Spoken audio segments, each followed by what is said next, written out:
వందల కోట్ల బడ్జెట్ పెట్టే నిర్మాతలు స్టార్స్కి కూడా కోట్ల కోట్లు రెమ్యునరేషన్ ఇస్తుంటారు. కానీ సినిమాలో కీలకమైన కొంతమంది క్యారెక్టర్ ఆర్టిస్టుల విషయంలో మాత్రం బేరాలు ఆడతారు. అందుకే పారితోషికం విషయంలో మన దగ్గర బేరాలు ఏవమ్మా అంటున్నారు సత్యరాజ్. ఇండస్ట్రీకి వచ్చి 47 ఏళ్ళు అవుతుంది. ఈ టైంలో తన రెమ్యునరేషన్ విషయంలో తగ్గాల్సిన అవసరం లేదంటున్నారు సత్యరాజ్. కెరీర్ మొదట్లో విలన్గా 75 సినిమాలు, హీరోగా 100కు పైగా సినిమాలు చేశా. ఆ టైంలో చాలా సినిమాలకు రెమ్యునరేషన్ తక్కువగా, కొన్ని సినిమాలకైతే అసలు రెమ్యునరేషన్ తీసుకోకుండా పనిచేశా.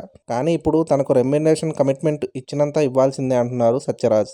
సినిమా కథ ఓకే చేసినప్పుడే రెమ్యునరేషన్ ఫిక్స్ చేసుకుంటానని, ఆ తర్వాత మళ్ళీ దానిలో బేరాలు ఉండవని అంటున్నారు సత్యరాజ్. ప్రజెంట్ ఆయన నటించిన బార్బరిక్ సినిమా రిలీజ్కు రెడీ అయింది. ఈ సినిమా ప్రమోషన్లో రెమ్యునరేషన్ విషయంలో తన కామెంట్ చెప్పారు సత్యరాజ్. సినిమా మొదలయ్యే టైంలోనే రెమ్యునరేషన్ అడ్జస్ట్మెంట్స్ ఉంటాయి. ఒకసారి మొదలయ్యాక ఇక దాని గురించి మాట్లాడాల్సిన అవసరం లేదని అన్నారు. ఏ సినిమాకి ఎంత తీసుకోవాలో ఒక ఐడియా ఉంటుంది. ఎందుకంటే బాహుబలి, బార్బరిక్ ఒకటి కాదు కదా అన్నారు సత్యరాజ్. ఈ మధ్య క్యారెక్టర్ ఆర్టిస్ట్గా అటు తమిళ్లో ఇటు తెలుగులో రెండిట్లో సత్యరాజ్ చాలా బిజీ అయ్యారు.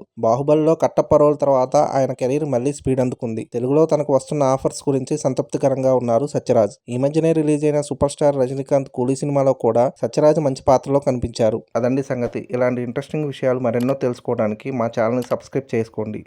మా వీడియోస్కి లైక్ చేసి పక్కనే ఉన్న బెల్ ఐకాన్ క్లిక్ చేయడంతో మా వీడియోస్ మీకు నోటిఫికేషన్ రూపంలో వస్తాయి.